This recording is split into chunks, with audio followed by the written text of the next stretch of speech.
चलो, हम लोगों ने क्या किया था, फार्मास्यूटिकल केमिस्ट्री स्टार्ट किया था। उसमें हम लोगों ने ऑटोनॉमिक नर्वस सिस्टम पढ़ना स्टार्ट किया था। तो उसमें हम लोगों ने अभी तक थोड़ा बहुत कोलिनर्जिक सिस्टम क्या होता है, एंटी कोलिनर्जिक क्या होता है, एड्रीनालिन क्या होता है, एंटी एड्रीनालिन क्या होता है, ये सब जनरली बात की थी। इसके बाद हम लोगों ने एक न्यूरोट्रांसमीटर के बारे में पढ़ा था, जो कि क्या था, एसिटाइल कोलिन के बारे में पढ़ा था। उसके अलावा हम लोगों ने कोलिनर्जिक सिस्टम स्टार्ट किया था, जिसमें कि एसिटाइल कोलिन कोलिनर्जिक न्यूरॉन्स में किस तरीके से बनता है, बनने के बाद किस तरीके से उसका स्टोरेज होता है, किस तरीके से वो रिलीज होता है, किस तरीके से वो काम करता है, ये हमने देखा था। इसके अलावा हम लोगों ने देखा था कि जो मशरूम वगैरह होता है उसकी पॉइजनिंग में क्या होता है, या फिर कोई इंसेक्टिसाइड हो गया उसकी पॉइजनिंग में क्या होता है। तो ये सारी चीजें हम लोगों ने कोलिनर्जिक रिसेप्टर्स के अंदर पढ़ी थी, सॉरी कोलिनर्जिक सिस्टम के अंदर पढ़ी। तो वो एसिटाइल कोलिन वाला पार्ट खत्म हो गया। उसके बाद हम लोगों ने क्या पढ़ना है, उसके रिसेप्टर्स के बारे में। मैंने मोटा मोटा बताया था कि दो तरीके के उसके अंदर रिसेप्टर होते हैं। पहला कौन सा है, मस्कैरिनिक, और दूसरा कौन सा होता है, निकोटिनिक रिसेप्टर। तो थोड़ा सा उसके बारे में देख लेते हैं। जो मस्कैरिनिक रिसेप्टर है ना, दो तरीके के रिसेप्टर होते हैं, किसके, कोलिनर्जिक सिस्टम। एसिटाइल कोलिन आएगा, अपने रिसेप्टर से बाइंड करेगा, किस किस से, मस्कैरिनिक और निकोटिनिक से। अब जो मस्कैरिनिक वाला रिसेप्टर है उसके 5 बेटे हैं या 5 भैया लोग हैं, ठीक है, M1, M2, M3, M4, M5, ठीक है। ये किसके भैया लोग हैं, मस्कैरिनिक रिसेप्टर के।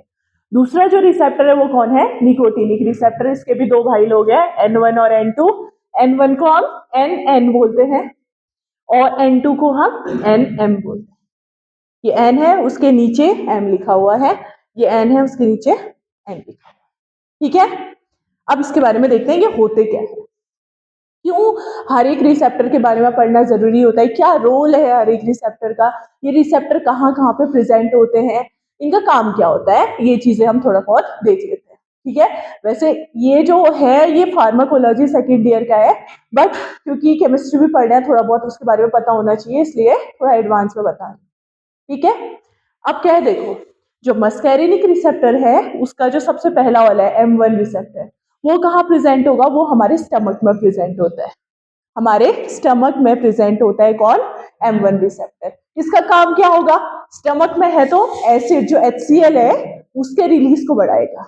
तो आप लोगों को कभी भी एसिडिटी होती है उसके लिए कौन रिस्पॉन्सिबल है, M1 रिसेप्टर।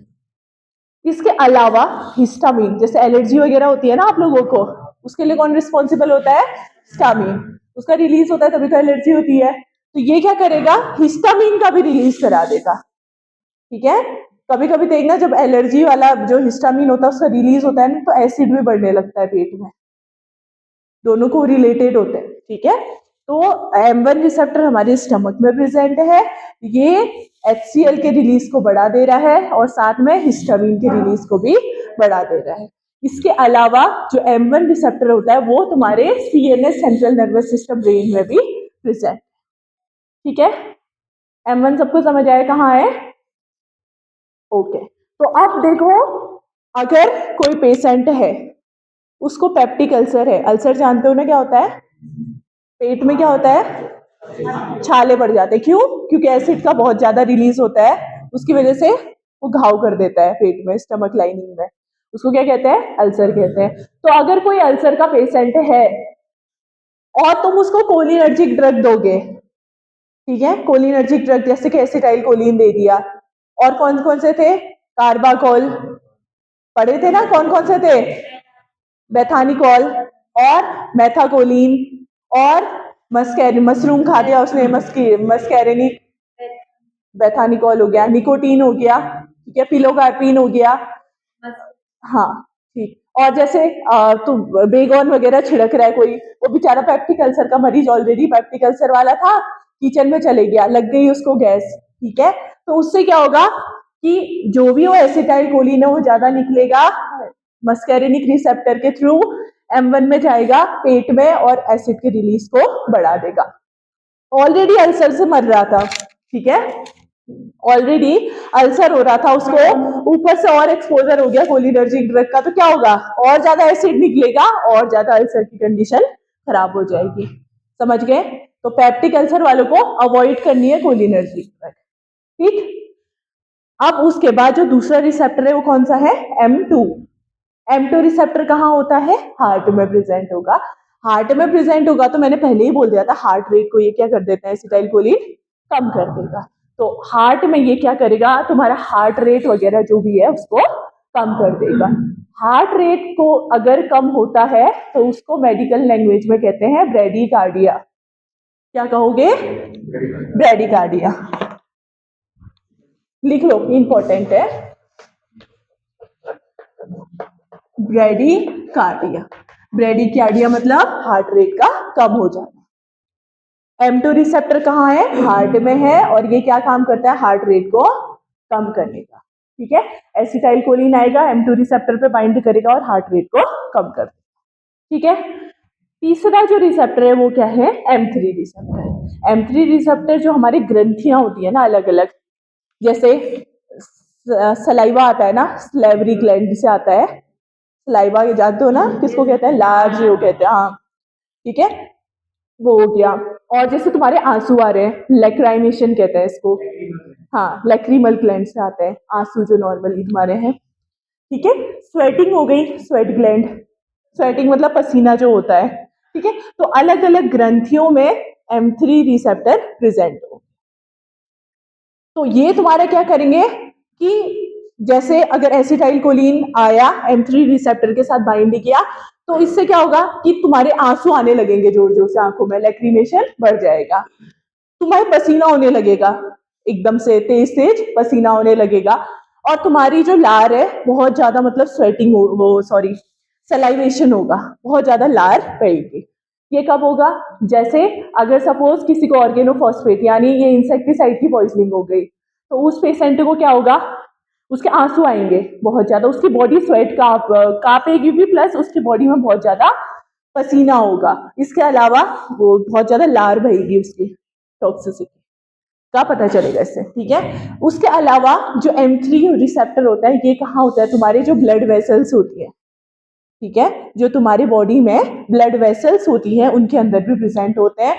अब ये क्या काम करेंगे, देखो ब्लड वेसल्स में जो वेसल्स है उनको डायलेट कर देंगे, उनको फैला देंगे।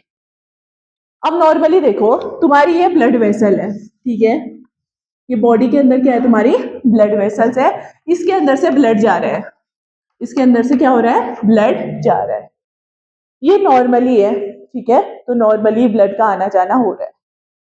अगर ये छोटी हो गई, कॉन्ट्रैक्ट हो गई, ठीक है, इसका साइज अगर क्या हो गया, कम हो गया, ये पतली हो गई, तो जो ब्लड आएगा इसमें उसका प्रेशर बढ़ जाएगा ना, जोर जोर से ब्लड क्या होगा, इसके जो वॉल्स है उसमें टकराएगा और ब्लड का क्या होगा, प्रेशर बढ़ जाएगा, होगा ना ऐसा ही। और अगर इस पाइप को तुम और बड़ा कर दो और फैला दो, ठीक है, इसको क्या कर दो तुम, डायलेट कर दो, ये मोटी हो गई ब्लड वेसल, अब इसमें क्या होगा, ब्लड आराम से जाएगा, अब वो इसकी वॉल्स में एकदम से तेज प्रेशर के साथ नहीं जाएगा, यानी जो ब्लड का प्रेशर है वो क्या हो जाएगा, कम हो जाएगा। इसको कुछ ऐसे समझ लो जैसे घर में नल होता है ना, सॉरी पाइप होता है ना, पाइप से पानी चढ़ता है, अगर पाइप मोटा होता है तो पानी का प्रेशर कम रहता है, पाइप अगर पतला सा रहता है तो पानी उतनी स्पीड से प्रेशर से आता है। ठीक है, तो ब्लड प्रेशर को ऐसे समझो। ठीक, तो ये क्या कर रहा है, M3 रिसेप्टर ब्लड वेसल्स में, ब्लड वेसल्स को फैला दे रहा है, डायलेट कर दे रहा है, जिसकी वजह से ब्लड का प्रेशर कम हो जाए। समझ आया सबको, तो ये क्या है, ब्लड वेसल्स में प्रेजेंट है और ब्लड प्रेशर को कम कर दे। इसके अलावा ये क्या होता है, जो तुम्हारे बॉडी के अंदर क्या कहते हैं, स्मूथ मसल्स होती हैं, जैसे GIT की जितनी भी मसल्स हैं, जैसे तुम्हारे जैसे पेट है ना, अंदर जो भी मसल्स है तुम्हारी स्मूथ मसल्स है, उनको ये क्या कर देगा, कॉन्ट्रैक्ट कर देगा। अब जैसे तुम्हारा वो ले लो, यूरिनरी ब्लैडर ले लो, यूरिनरी ब्लैडर सबको पता है, किडनी के पास जो यूरिन होता है फिर वो ब्लैडर में जाके स्टोर हो जाता है नीचे, और फिर रिलीज होता है यूरिन का। ठीक है, तो जो यूरिनरी ब्लैडर है, सपोज उसको एक बलून की तरह मान लो, गुब्बारे की तरह, ठीक है, उसमें पानी भरा है, तुमने ऊपर से प्रेशर लगाया, क्या होगा, पानी नीचे को आ जाएगा। सेम उसी तरीके से लगा लो कि यूटेरस है, यूरिनरी ब्लैडर है, उसमें तुम्हारा यूरिन भरा है, ऊपर से प्रेशर है, ऊपर से मसल से टाइट हो रही है, तो क्या होगा, यूरिन आ जाएगा, बाहर को निकल जाएगा। तो ये क्या करेगा, यूटेरस का कॉन्ट्रेक्शन कर देगा, जिसकी वजह से क्या होगा, यूरिनेशन बढ़ जाएगा। कॉन्ट्रैक्ट हो गया तो यूरिन क्या आएगा, ज्यादा आएगा ना, तो यूरिनेशन बढ़ जाएगा। उसके अलावा जैसे तुम्हारी ये ब्रोंकाई है, ब्रोंकाई क्या कर रहा था, एसिटाइलकोलिन कॉन्स्ट्रिक्ट कर रहा था, स्मूथ है ना, वेस्कुलर स्मूथ मसल है, तो उसको क्या कर दिया उसने, कॉन्ट्रैक्ट कर दिया। इसके अलावा जीआईटी की मसल्स हैं, उनको भी कॉन्ट्रैक्ट कर दिया, तो डायरिया जैसी समस्याओं का होना इंपॉर्टेंट है। मतलब कॉन्स्टिपेशन नहीं होगा, अंदर का जो भी कंटेंट है सब ऊपर से टाइट हो गया तो सब कहाँ आएगा, बाहर आ जाएगा। ठीक है, तो अब इसको कैसे समझोगे, इसको ऐसे समझो कि जो हमारा कोलिनर्जिक सिस्टम है वो क्या है, रेस्ट एंड डाइजेस्ट वाला है। सब लोग अपने आप को इमेजिन करो, यहाँ से सब लोग घर गए हो, सोने के लिए तैयारी कर रहे हो आप लोग, ठीक है। आप लोगों का बॉडी नॉर्मली मतलब कोई टेंशन वगैरह कुछ नहीं है आप लोगों को, खाना वाना खाया, बढ़िया से सोने की तैयारी कर रहे हो, ठीक है। अब देखो जब आप हम लोग रिलैक्स होते हैं, मतलब रात को सोने वोने जाते हैं, तो सबको टॉयलेट लगते हैं रात को, क्या होता है, मतलब यूरिनेशन इंक्रीज हो जाती है। क्यों, क्योंकि कोलिनर्जिक सिस्टम एक्टिवेट है, ठीक है। और इसके अलावा जैसे जो सांस वास तुम्हें, वो तो मैंने पहले ही बता दिया था कि तुम्हें उतना ब्रीदिंग की जरूरत नहीं होती है, जो ब्रोंकाई होता है वो क्या होता है, कॉन्स्ट्रिक्ट होता है। अब इसको और डिटेल में समझ है ना है तो इससे देख लो कि जो M3 रिसेप्टर होता है ये ग्लैंड में प्रेजेंट है, जो भी तुम्हारी ग्रंथियां हैं सबके सिक्रेशन को बढ़ा देगा, स्वेटिंग बढ़ा देगा, ठीक है, लैक्राइमेशन आंसू आने लगेंगे, और सेलिब्रेशन बढ़ा देगा। इसके अलावा मैंने कहा ब्लड वेसल्स में, ब्लड वेसल्स को क्या कर देगा, ये डायलेट कर देगा, फैला देगा, जिसकी वजह से तुम्हारा बीपी क्या हो जाएगा, डाउन हो जाएगा। उसके अलावा जो बॉडी के स्मूथ मसल्स होते हैं वहां प्रेजेंट होगा, और स्मूथ मसल्स को कॉन्ट्रैक्ट कर देगा। भले वो यूटेरस हो, यूटेरस में ब्लड ऊपर से कॉन्ट्रैक्ट कर दिया तो यूरिनेशन बढ़ जाएगा। स्टमक जीआईटी के जो स्मूथ मसल्स होते हैं उनको कॉन्ट्रैक्ट कर देगा तो डायरिया भी हो जाएगा। और उसके अलावा जो ब्रोंकाई है उसके स्मूथ मसल्स को कॉन्ट्रैक्ट कर दिया तो क्या होगा, क्या होगा, सांस लेने में दिक्कत होगी ना, तो अस्थमा। अब नोटिस करो, कोई अस्थमा का पेशेंट है, ठीक है, अस्थमा का पेशेंट है और उसने ये ले ली, कोलिनर्जिक ड्रग ले ली, तो क्या होगा, ऑलरेडी उस बेचारे को सांस लेने में दिक्कत हो रही थी, ऊपर से उसने ये वाली ड्रग ले ली, क्या होगा, एसिटाइलकोलिन बढ़ेगा, M3 रिसेप्टर एक्टिवेट होगा, M3 की वजह से क्या होगा, उसकी जो मस्कुलर स्मूथ मसल्स है वो कॉन्ट्रैक्ट हो जाएंगी, उसकी जो ब्रोंकाई है वो क्या हो जाएगी, और ज्यादा कॉन्ट्रैक्ट हो जाएगी, उसको सांस लेने में दिक्कत होगी, रेस्पिरेटरी फेलियर होगा और आ रही, ठीक है। तो किस किस चीज का ध्यान रखना है, देखो अगर कोई अस्थमा का पेशेंट है तो उसको ये ड्रग नहीं देनी, कोई पेप्टिक अल्सर का पेशेंट है उसको ये ड्रग नहीं देनी, ऐसे सीखोगे, ऐसे बनोगे तुम लोग फार्मासिस्ट, ठीक है।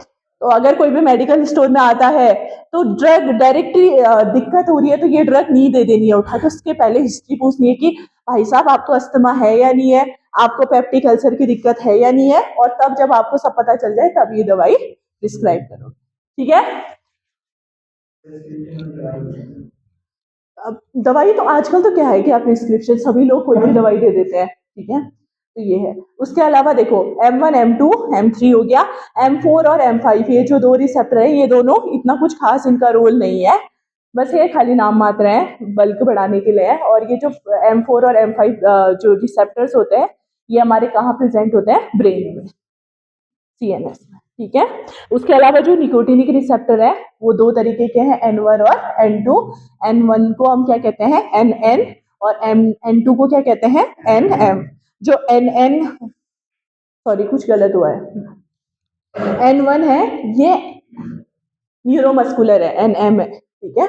और ये जो N2 है ये NN है, ठीक है, पहले M फिर N, अल्फाबेटिकली भी तो ऐसे ही आता है ना, पहले M आता है फिर N आता है, वैसे याद कर लेना।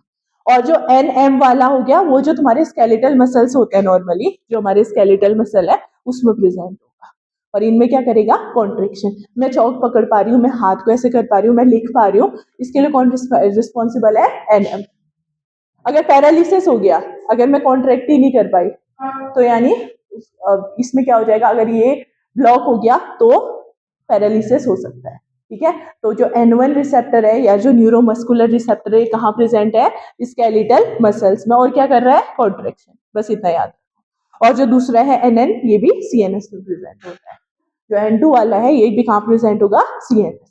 बस इतनी कहानी याद कर लो, ये है कोलिनर्जिक रिसेप्टर और उसके टाइप्स। ठीक है, इसमें किसी को दिक्कत? हाँ अच्छा ओके, हाँ हाँ समझ गई।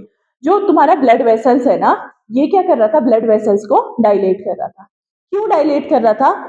क्योंकि देखो जो हमारे ब्लड वेसल्स होते हैं ना, उसके अंदर जो सेल्स होती हैं, ब्लड वेसल्स के अंदर जो सेल्स होती हैं उनको इंडोथीलियल सेल कहते हैं।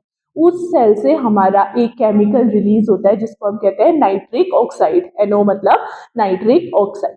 जब ये नाइट्रिक ऑक्साइड रिलीज होगा तो हमारी जो ब्लड वेसल्स हैं वो क्या हो जाएंगी, डायलेट। समझ आया? हम मैंने बोला कि M3 रिसेप्टर एक्टिवेट होगा तो ब्लड वेसल्स क्या हो जाएंगी, डायलेट होंगी। लेकिन क्यों हो रही है? क्योंकि वहां से किसका रिलीज हो रहा है, नाइट्रिक ऑक्साइड का। नाइट्रस ऑक्साइड निकलेगा और ब्लड वेसल्स को डायलेट करेगा। बस इतना ही है। तो अच्छा, अब मुझे ये बताओ, सपोज मेरे पास कोई पेशेंट, तुम्हारे पास कोई पेशेंट आया, ठीक है, उसको यूरिन नहीं हो रही है, उसकी जो यूरिन है वो रुक रखी है, यूरिन भी रिटेंशन हो रखा है, ठीक है। वो बोलेगा यार मेरे को तो टॉयलेट ही नहीं हो रही है, 2-3 दिन हो गए हैं, अटक गई है अंदर, अब बताओ मैं क्या करूं। तुम क्या, कौन सी दवाई दोगे? M3 दोगे। M3 से क्या होगा,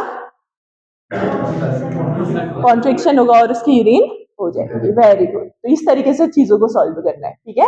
ऐसा कोई भी पेशेंट आएगा उसको ये समस्या है तो तुम उसको ये ड्रग दो। Very nice, very good. ठीक है, तो ऐसे दवाइयों का चूज करना है वाइसली। एडवर्स इफेक्ट कोई मुझे बता सकता है इसके क्या क्या हो सकते हैं? एडवर्स इफेक्ट क्या क्या हो सकते हैं? अल्सर हो सकता है, M1 एक्टिवेट हो गया तो क्या होगा, अल्सर हो सकता है। और क्या क्या हो सकता है बताओ? स्वेटिंग बढ़ जाए, हाँ डिहाइड्रेशन होगा, चलो ठीक है। और क्या क्या होगा? ये सलाइव, ये जो ग्लैंड्स हैं, हाँ वो होगा ऑब्वियसली, ओके ठीक हो गया।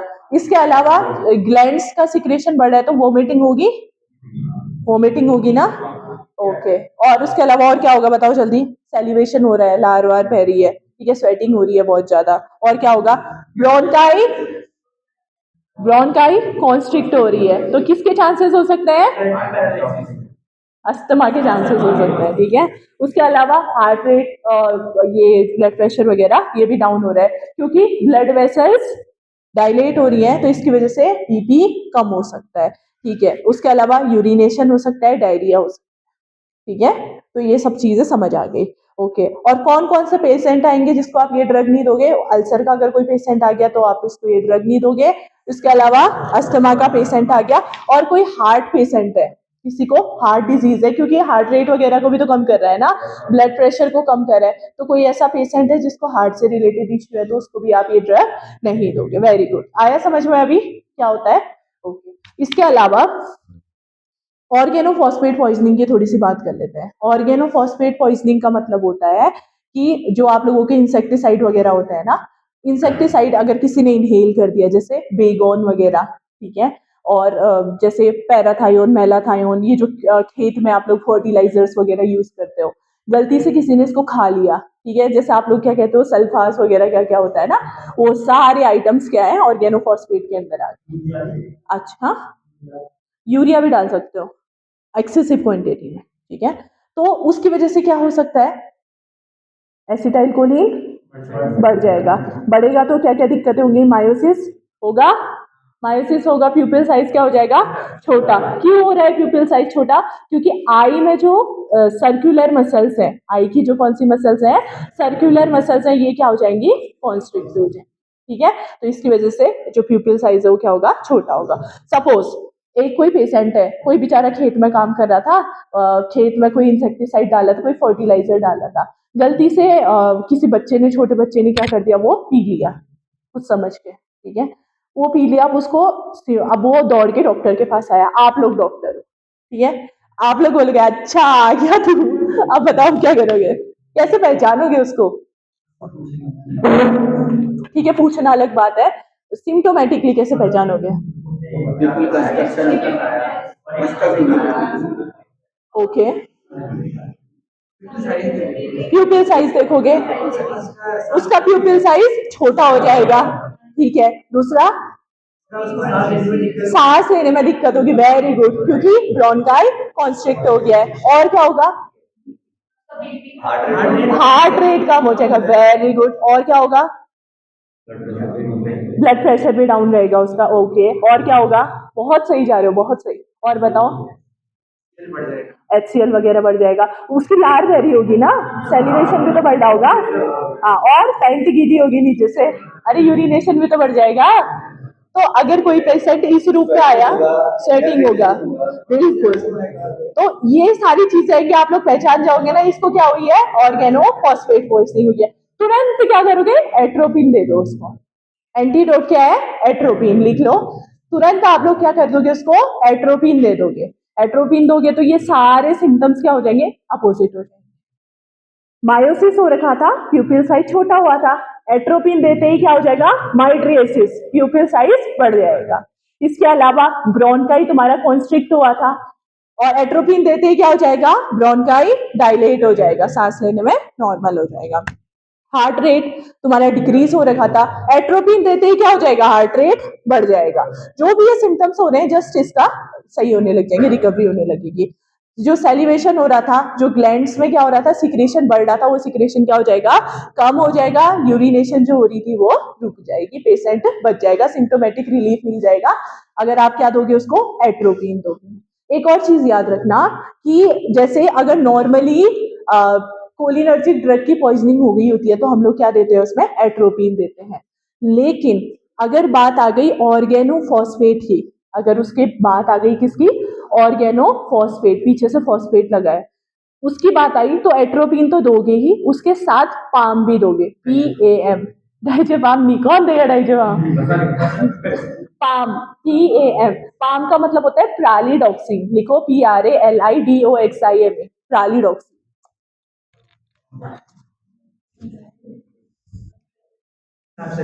हाँ, कीटनाशक, प्रालिडॉक्सिन। लिख रही हूँ।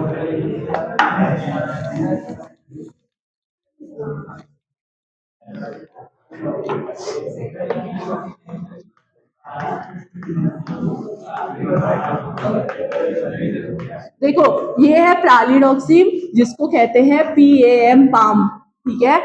ये किस में देंगे? अगर किसी को ऑर्गेनोफॉस्फेट, पीछे से फॉस्फेट लगा है, ठीक है, उसकी पॉइजनिंग हुई है, तो प्रालिडॉक्सिन भी देंगे प्लस एट्रोपिन भी देंगे, ठीक है। सिर्फ एट्रोपिन से ही काम नहीं चलेगा, अगर फॉस्फेट है तो प्रालिडॉक्सिन देना ही पड़ेगा। प्रालिडॉक्सिन क्या करता है? जो तुम्हारा एंजाइम है, कौन सा? कोलिन एस्ट्रेज, उस कोलिन एस्टर, वो तो डीएक्टिवेट हो गया, मर गया है ना, तभी तो एसिटाइल कोलिन बढ़ रहा है। अगर तुम प्रालिडॉक्सिन दोगे तो ये क्या कर देगा? उस रिसेप्टर, वो उस एंजाइम को रीएक्टिवेट कर देगा, दोबारा से एक्टिवेट कर देगा, ठीक है। ये क्या कर रहा है?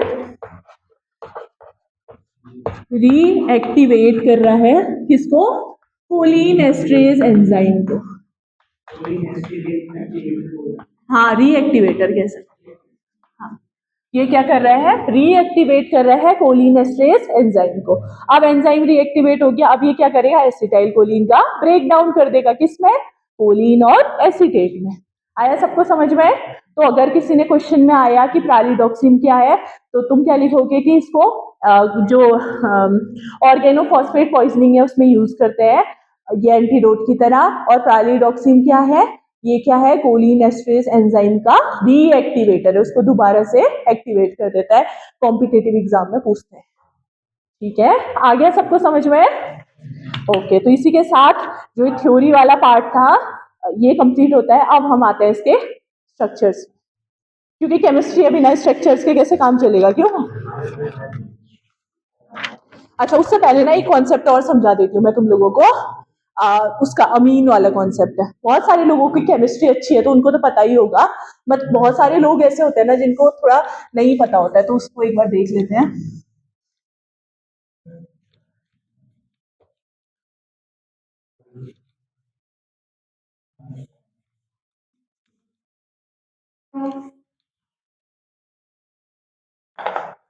देखो, ये बहुत इंपॉर्टेंट है, बहुत इजी है, सब लोगों को पता ही होगा, बट फिर भी देख लो।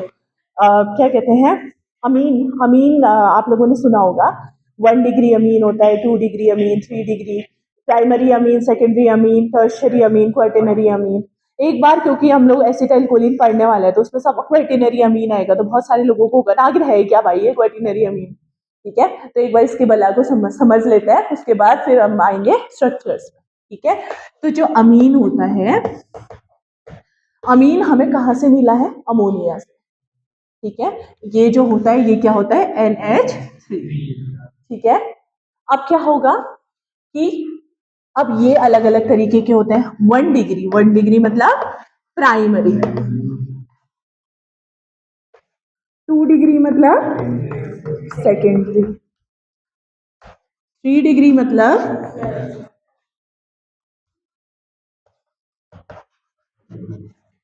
और 4 डिग्री मतलब क्वार्टरनरी।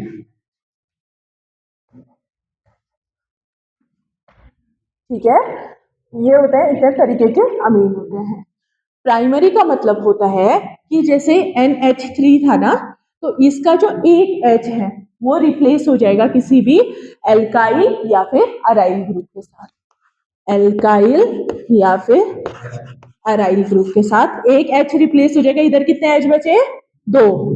टोटल 3 H थे, तो उनमें से 2 H ऐसे ही बचे, और जो एक हाइड्रोजन है उसकी जगह में क्या आ जाएगा? कोई भी एल्काइल ग्रुप या फिर अराइल ग्रुप। एल्काइल ग्रुप मतलब कार्बन की लंबी chain, CH2 CH3 CH3, ethyl methyl जो भी है वो हो गया एल्काइल ग्रुप। अराइल ग्रुप मतलब एरोमेटिक, जैसे बेंजीन की रिंग हो गई, जो मतलब रिंग्स स्ट्रक्चर में होता है वो हो गए एरोमेटिक ग्रुप, वो क्या हो गया? अराइल। ठीक है, तो जैसे एग्जांपल मैं लगा देती हूँ, CH3NH2, तो ये कौन सा अमीन है? Primary amine. क्यों? क्योंकि इसमें 2 हाइड्रोजन तो ऐसे ही है, लेकिन जो तीसरा हाइड्रोजन है वो एक एल्काइल ग्रुप के साथ या एक कार्बन चेन के साथ जुड़ा हुआ है। समझ गए? तो इसका स्ट्रक्चर क्या है? Primary amine. सबको समझ आया? बहुत इजी है। ठीक है, अच्छा, अब सेकेंडरी अमीन में क्या होगा? इसके जो 2 हाइड्रोजन हैं वो किसी 2 कार्बन के साथ शेयर होंगे। इसमें एक ही हाइड्रोजन था, इसमें कितने हो जाएंगे? 2। बचा कितना? एक H, ऐसा ही बचा, तो NH CH3CH3, ये क्या हो गया तुम्हारा? Secondary amine. ठीक है, 2 है तो 2 हाइड्रोजन रिप्लेस हो गए किसके साथ? 2 अलग अलग कार्बन ग्रुप। ओके, और टर्शरी में क्या होगा? अब कोई होशियार बच्चा बताए। तीनों ग्रुप क्या होंगे? किसी के साथ बाइंड होंगे, तो ये क्या हो जाएगा? टर्शरी। क्वाटरनरी में क्या होगा बताओ? हाँ, इसमें जो लोन पेयर भी तो होता है ना एक, तो वो जो नाइट्रोजन है वो 4 अलग अलग कार्बन के साथ बाइंड होगा। ठीक है, इसके जो 4 अलग अलग बॉन्ड कार्बन के साथ जुड़े होंगे। अब बेचारे का लोन पेयर था, वो भी किसी कार्बन ने ले लिया, तो अब उसकी जगह पे क्या साइन आ जाता है? प्लस का। बेचारा गरीब हो गया ये अब। ठीक है, तो ये इसमें आ जाएगा कौन सा साइन? प्लस का साइन आ जाएगा। क्यों? क्योंकि इस बेचारे के सारे बॉन्ड किसी के साथ शेयर हो गए? कार्बन के साथ। अब इसमें आ गया, तो इसको हम कहते हैं IUM ग्रुप कहते हैं। अभी मैं आगे को जब कराऊंगी तब बताऊंगी, अभी बस इतना याद रखो कि चारों चीजें शेयर हो गई है, तो इसलिए इसमें कौन सा साइन आ गया? प्लस का साइन। अब इसको न्यूट्रलाइज करने के लिए हमें एक माइनस का साइन भी तो चाहिए, वरना ये क्या हो जाएगा? हाईली अनस्टेबल हो जाएगा। तो इसको न्यूट्रलाइज करने के लिए हमें क्या चाहिए? एक माइनस साइन वाला भी कुछ चाहिए, तो इसके साथ हम कुछ भी लगा देते हैं, सॉल्ट वगैरह बना देते हैं। तो क्लोराइड, जैसे क्लोराइड उसमें नेगेटिव साइन होता है ना, तो उसके साथ ये सॉल्ट बना के इस पॉजिटिव साइन को ये नेगेटिव बैलेंस कर। ठीक है, तो अब समझ आया प्राइमरी सेकेंडरी टर्शियरी क्वाटरनरी क्या क्या होता है। ठीक है, तो ये कॉन्सेप्ट था तुम्हारा किसका? अमीन का।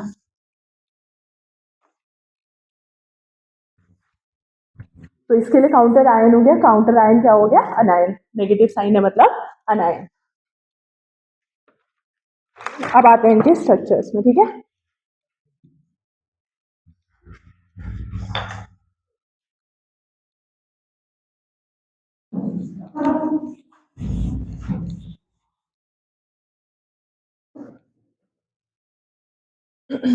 सबसे पहले हम लोग करते हैं डायरेक्टली एक्टिंग की बात। डायरेक्टली एक्टिंग मैंने कहा था कौन सी ड्रग होती है? जो रिसेप्टर के साथ बाइंड करके एक्शन दिखाती हैं। वही होती है ना डायरेक्टली एक्टिंग, या मैं गलत बोल रही हूँ? यही होती है ना? हाँ। तो इसमें जो सबसे बड़ा महागुरु है कौन है इनका? उठा के पटक दूंगी कार्बाकोल बोला तो। कौन है महागुरु? कोलिन एस्ट्रेस। एंडोजीनियस सबसे, एंडोजीनियस मतलब जो शरीर के अंदर ही, बॉडी के अंदर ही बनते हैं। हाँ, बॉडी के अंदर कौन बनता है? Acetyl choline. तो वो क्या है? इंडोजीनियस। इंडोजीनियस मतलब जो बॉडी के अंदर बनेगा। ठीक है। एसिटाइल कोलिन का स्ट्रक्चर है CH2 CH2 O C double bond O CH3। मैंने आप लोगों को बताया था ना इसको कैसे बनाना है, बताया था ना? हाँ बोलो, मार खा जाओगे। बहुत क्लासेस बर्बाद किए मैंने इसके चक्कर में। अब मेरे को बताओ प्लस का साइन मैंने यहाँ क्यों लगाया? मैंने क्या हुआ था? हाँ, ये कौन क्या है? सीधे बोल दो, ये क्या है? क्वाटर्नरी अमीन है, इसलिए मैंने प्लस का साइन लगाया। अभी समझाया था ना? देखो, इसके 1 2 3 और 4 कार्बन के साथ इसने अपने बॉन्ड शेयर किए हैं, इसलिए इसमें कौन सा साइन आया? प्लस का साइन आया। ठीक है। अब देखो, ये अमीन है, एन ग्रुप लगा है, तो एन ग्रुप के बाद जो है नंबरिंग यहाँ से स्टार्ट कर दो। तो ये क्या हो गया? 1, और ये क्या हो गया? दूसरा कार्बन 2।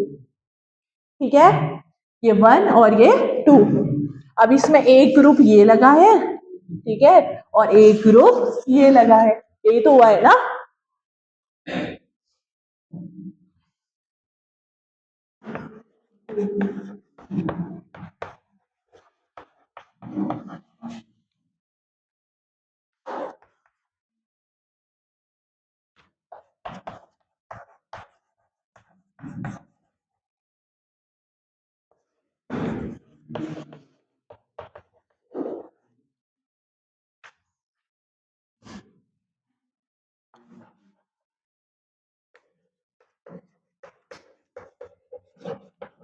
बहुत इजी है ये, एकदम ध्यान से जैसे मैं समझा रही हूँ वैसे करते रहना, तो तुम आराम से तुम बना पाओगे इसको।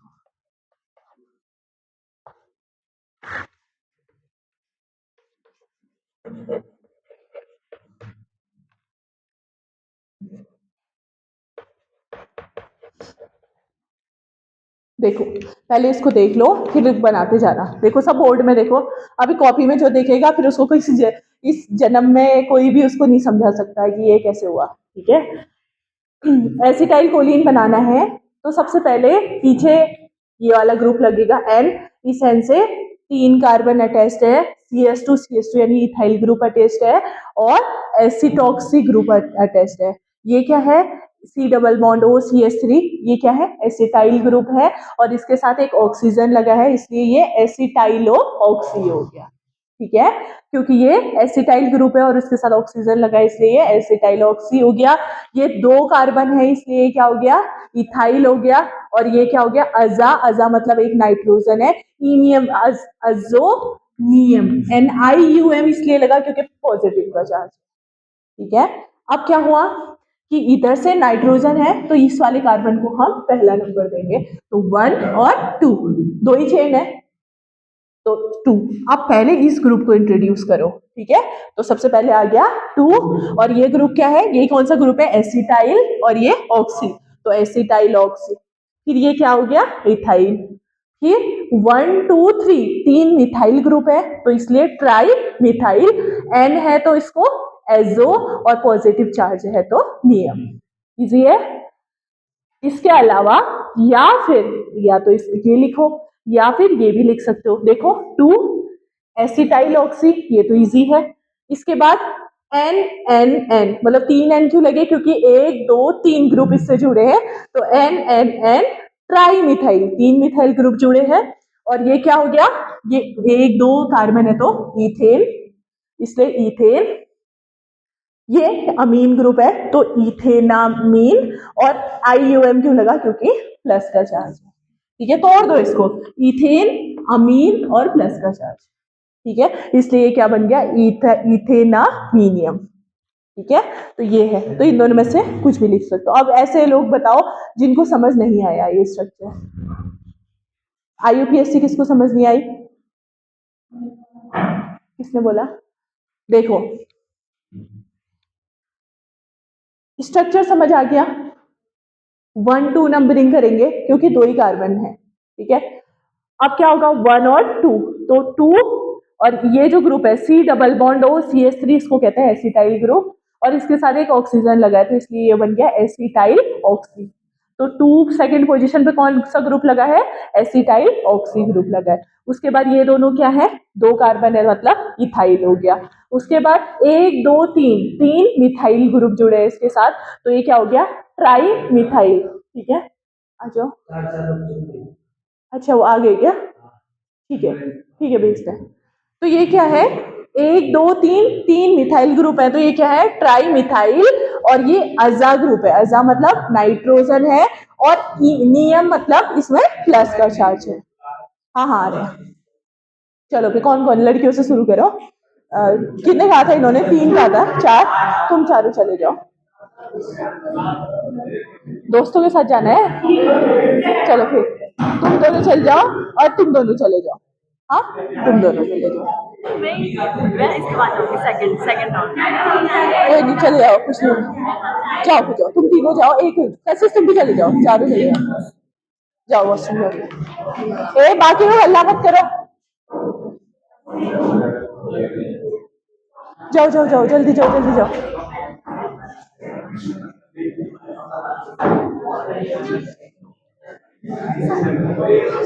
इसमें किसी को कोई दिक्कत? दोनों नाम आ गए समझ में? कार्तिक समझाओ जरा, ये क्या था? अच्छा, एक और चले जाओ। चले गए पास? वो पूजा तो वॉशरूम गई है। ये कोई चले जाओ यार।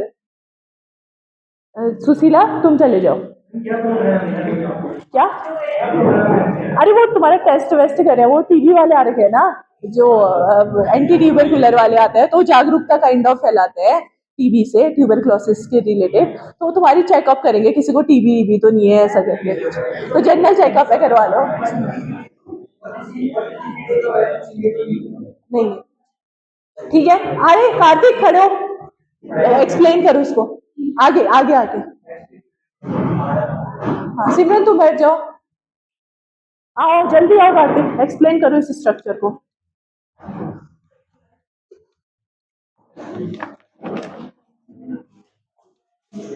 हाँ,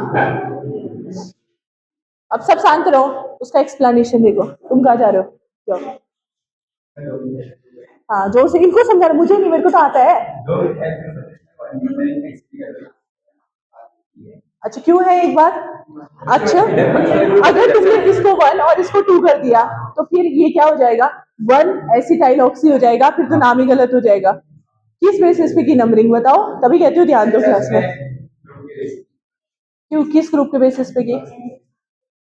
हाँ, एन है इसलिए इसको फर्स्ट प्रायोरिटी। चलो हाँ, फिर बताओ कौन सा ग्रुप है वो? हाँ हाँ, हाँ,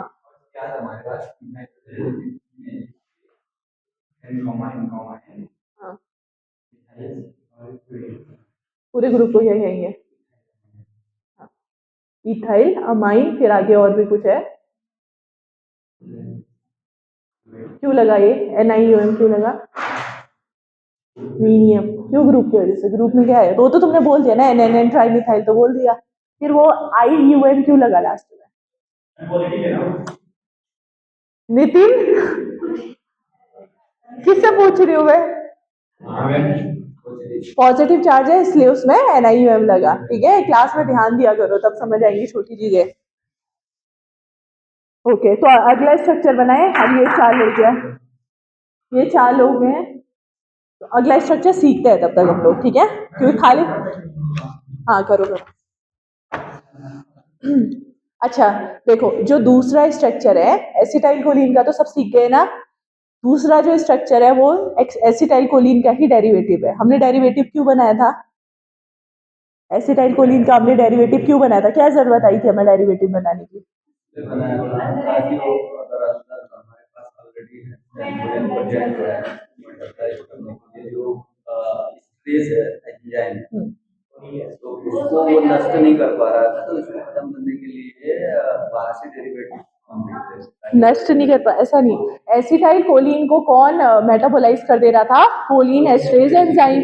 अगर हम बाहर से एसिटाइल कोलिन देंगे तो हमारे ब्लड में कोलिन एस्ट्रेज होगा और वो एसिटाइल कोलिन को मेटाबोलाइज कर देगा। तो उस केस में क्या होगा, हमें प्रॉपर एसिटाइल कोलिन मिल ही नहीं पाएगा उसकी कमी की वजह से। तो अब क्या होगा कि हमें कुछ तो देना ही है भाई, एसिटाइल कोलिन तो कम हो रहे हैं अंदर, तो हम एसिटाइल कोलिन को मतलब उसका वो कर देते हैं, फैंसी ड्रेस कॉम्पिटिशन के लिए एसिटाइल कोलिन को रेडी कर देते हैं ताकि जो दुश्मन है उसको पहचान ही ना पाए। ठीक है, बहरूपिया काइंड ऑफ, जैसे जैसे हमारी बॉडी एक फील्ड है, उसके अंदर क्या है, सिपाही लगे हुए हैं। ठीक है, सिपाही कौन है? कोलिन एस्ट्रेज है। वो क्या करेंगे कि अब जैसे ये एसिटाइल कोलिन है, कोई पाकिस्तान का मेंबर है समझ लो, ठीक है, और ये जो बॉडी है इंडिया की सरहद है, ठीक है, और इसमें जो इंडिया के फौजी हैं वो सब क्या है, कोलिन एस्ट्रेज है, सब तैनात है कि कोई भी पाकिस्तानी दिखेगा ठोक देंगे। ठीक है, अब क्या है, क्या पाकिस्तानी कैसे घुसेगा? अगर वो घुसेगा तो अपने वाले लोग उसको मार देंगे। तो पाकिस्तानी क्या करेगा, थोड़ा अपने आप को मॉडिफाई करेगा, थोड़ा आधार कार्ड ये वो बदलेगा, इंडिया का सिटीजन बनने की कोशिश करेगा, कहीं से कुछ तो करेगा। तो फिर क्या होगा, वो बॉडी में सरहद पार हो जाएगा। ठीक है, जैसे कौन हुई थी, सीमा हुई थी ना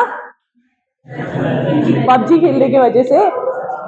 तो क्या हुआ था कि उसी तरीके से मतलब काइंड ऑफ सीमा बन के कौन आया, एसिटाइल कोलिन ही आया, उसने थोड़े बहुत अपने अंदर चेंजेस कर दिए, वो उसका डेरिवेटिव के रूप में, तो वो क्या आया, माना मैथाकोलिन आया।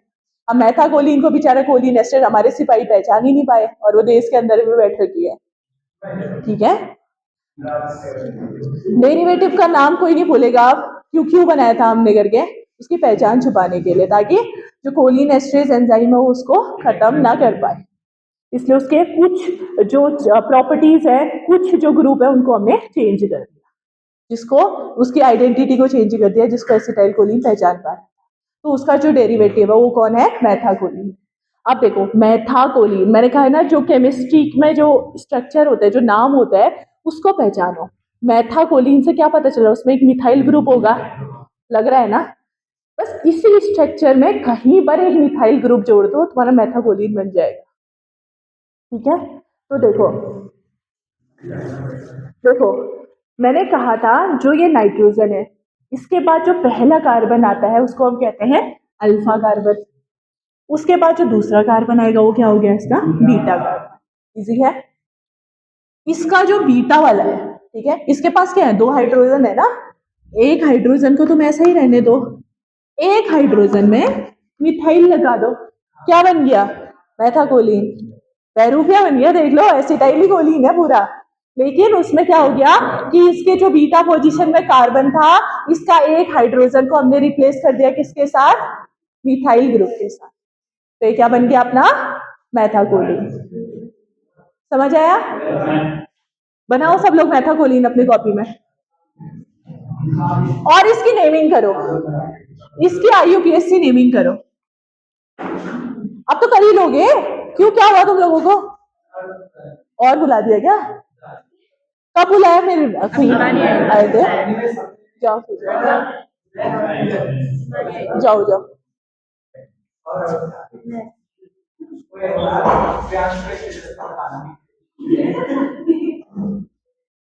ठीक है, तो देखो ये क्या बन गया अपना, अब मैथाकोलिन बन गया। अब इसका IUPAC सॉल्व करो एक बार सब लोग, क्या बनेगा, मैं सबकी कॉपी में देखूंगी, IUPAC करो इसका। ये एसिटाइल कोलिन है, जस्ट एक मिथाइल ग्रुप लगाया, तो बताओ क्या बन जाएगा।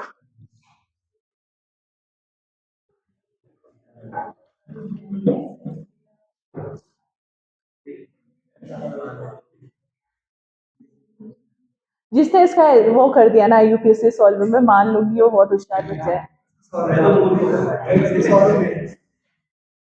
चलो देखते हैं कौन सबसे होशियार बच्चा है, आज तुम्हारी परीक्षा की घड़ी है। हाँ चलो,